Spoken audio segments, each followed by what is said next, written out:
નમસ્કાર. ક્યારે વિચાર આવ્યો છે કે કરુણામાં કેટલી તાકાત હોય છે? એ દુનિયાને કેવી રીતે બદલી શકે છે? આજે આપણે વાત કરીશું પરમધર્મ ટ્રસ્ટની વિશ્વ કરુણા યાત્રા વિશે.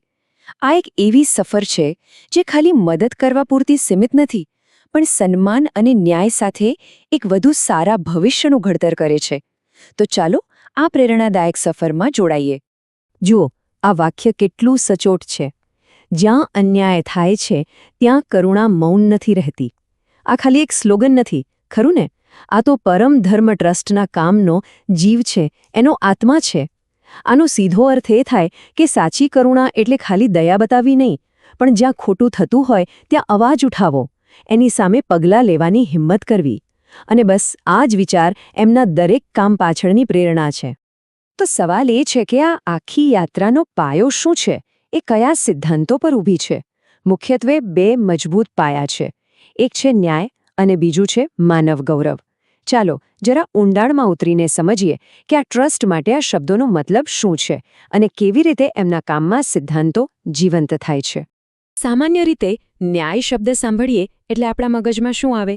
કદાચ કોર્ટ, વકીલ, કાયદાકીય કાર્યવાહી, આવું જ કંઈક, બરાબર ને? પણ પરમધર્મ ટ્રસ્ટ માટે ન્યાયનો અર્થ આના કરતાં ઘણો ઊંડો અને વ્યાપક છે. એમના માટે ન્યાય એ ખાલી કાયદાની વાત નથી, એ તો દરેક વ્યક્તિના ગૌરવનું રક્ષણ કરવાની વાત છે. શોષણ અને ભેદભાવ સામે એમને સુરક્ષા આપવાની ગેરંટી છે. એકદમ માનવીય અભિગમ છે, એમ કહી શકાય. અને આ જે ન્યાયની વાત કરી એ સીધી જ જોડાયેલી છે માનવ ગૌરવ સાથે, જે એમના માટે સૌથી ઉપર છે, સર્વોચ્ચ મૂલ્ય છે. એમનું માનવું બહુ સ્પષ્ટ છે. સાચી મદદ એ નથી જે કોઈને લાચાર કે પરાધીન બનાવે. ના, સાચી મદદ તો એ છે જે વ્યક્તિને પગભર કરે, આત્મનિર્ભર બનાવે. એટલે જ એમની દરેક પ્રવૃત્તિનો હેતુ શું હોય છે? વ્યક્તિનું આત્મસન્માન જળવાય અને એનામાં એક નવો આત્મવિશ્વાસ પેદા થાય. આ જે વિચાર છે ને, દાન નહીં સન્માન, એ ખરેખર એમના કામનું હૃદય છે. આ કોઈ નાનીસૂની વાત નથી, એકદમ ક્રાંતિકારી વિચાર છે. કેમ? કારણ કે દાન લેનાર વ્યક્તિને ક્યારેક નીચું જોવાનો વારો આવી શકે છે, પણ જ્યારે મદદ સન્માન સાથે અપાય ને ત્યારે એ જ વ્યક્તિ સશક્ત બને છે. આ કોઈ વસ્તુની લેવડ-દેવડ નથી, પણ એકબીજાના માનવ ગૌરવને માન આપવાની વાત છે. કેટલો મોટો તફાવત છે! તો આપણે અત્યાર સુધી જોયું કે કેવી રીતે પરમધર્મ ટ્રસ્ટ માટે માનવ ગૌરવ કેન્દ્રમાં છે. પણ એમની કરુણાની પહોંચ અહીં અટકતી નથી. એમની કરુણાનું વર્તુળ તો બહુ મોટું છે, એ મનુષ્યોથી પણ આગળ જાય છે. ચાલો હવે જોઈએ કે આ કરુણા કેવી રીતે પ્રકૃતિ અને દરેક જીવને પોતાની અંદર સમાવી લે છે. એમના માટે પર્યાવરણનું રક્ષણ કરવું એ કોઈ એક દિવસનો કાર્યક્રમ કે કેમ્પેન નથી. ના, એ તો એમના માટે એક જીવનશૈલી છે, રોજિંદા જીવનનો એક ભાગ. એમની ફિલોસોફી એકદમ ક્લિયર છે. પ્રકૃતિનું શોષણ નહીં, પણ સંરક્ષણ. અને આ જ વિચાર એમના પર્યાવરણને લગતા દરેક કામમાં સ્પષ્ટપણે દેખાઈ આવે છે. અને હા, આ ફિલોસોફી ખાલી વાતોમાં નથી, એમના કામમાં જોવા મળે છે. વિશ્વ કરુણા યાત્રાના ભાગરૂપે તેઓ ખરેખર જમીન પર કામ કરે છે. જેમ કે હજારો વૃક્ષો વાવવા, પાણીના સ્ત્રોતો સાચવવા, કચરાના નિકાલ માટે યોગ્ય વ્યવસ્થા ઊભી કરવી અને સ્વચ્છતા માટે લોકોને જાગૃત કરવા. આ બધી જ મહેનત શા માટે? એક સારા, હરિયાળા ભવિષ્ય માટે. અને આ બધા પ્રયત્નો પાછળ એક બહુ જ ઊંડી સમજ છુપાયેલી છે, જે આ વાક્યમાં બરાબર વ્યક્ત થાય છે. સ્વસ્થ પ્રકૃતિ વિના સ્વસ્થ સમાજ શક્ય નથી. વાત સાચી છે ને? આ બંને એક સિક્કાની બે બાજુ જેવા છે, એટલા જોડાયેલા છે કે એકને નુકસાન પહોંચાડીને બીજું સ્વસ્થ રહી જ ન શકે. આપણું પોતાનું અસ્તિત્વ પણ તો પ્રકૃતિના સ્વાસ્થ્ય પર જ ટકેલું છે. કરુણાનું આ વર્તુળ હજી પણ મોટું થાય છે. અને હવે એમાં આવે છે જીવદયા. જીવદયા એટલે શું?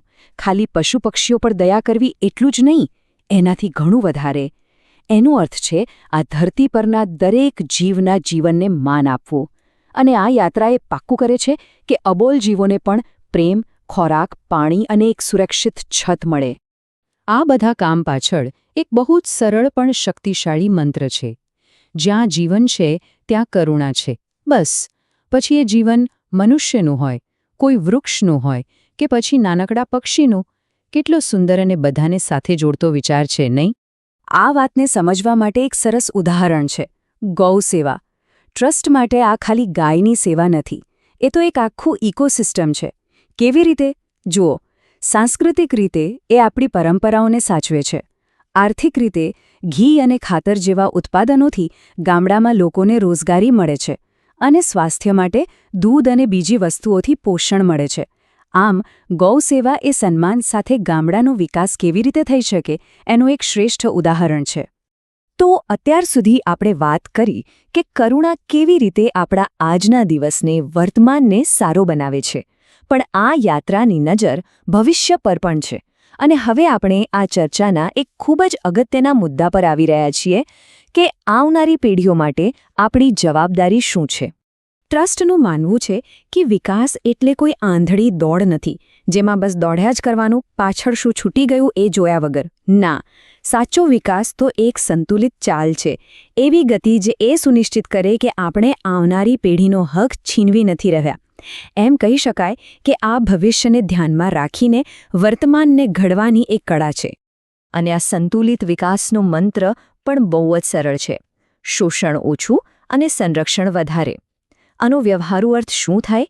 એનો અર્થ એ કે એવી ખેતી અપનાવવી જે જમીનને બગાડે નહીં, સ્થાનિક વસ્તુઓને પ્રોત્સાહન આપવું, પાણી જેવા કુદરતી સંસાધનોનો બગાડ કર્યા વગર સમજદારીથી ઉપયોગ કરવો.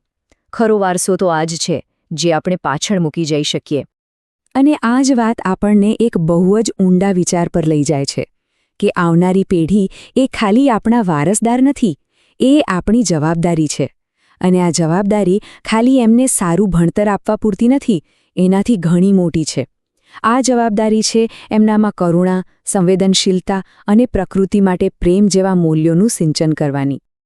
આ એક પવિત્ર જવાબદારી છે અને એને નિભાવવા માટે વિશ્વ કરુણા યાત્રા ખાસ કરીને બાળકો અને યુવાનો પર ફોકસ કરે છે. એમનામાં એવા ગુણો વિકસાવવાનો પ્રયાસ કરે છે જેથી ભવિષ્ય સુરક્ષિત હાથોમાં જાય. કેવા ગુણો?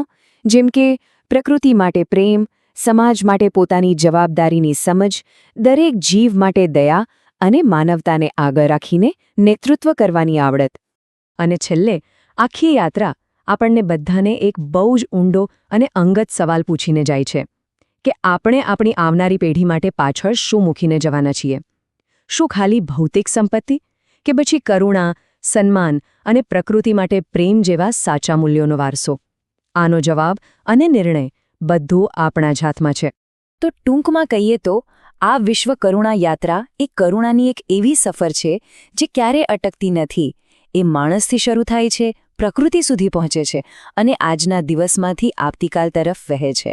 સાચું કહું તો આ ખાલી એક યાત્રા નથી, આ તો એક સંકલ્પ છે. એક વધુ સારા, દયાળુ અને સંતુલિત વિશ્વને બનાવવાનો, એક એવો વારસો તૈયાર કરવાનો જેના પર આવનારી પેઢીઓ ગર્વ લઈ શકે.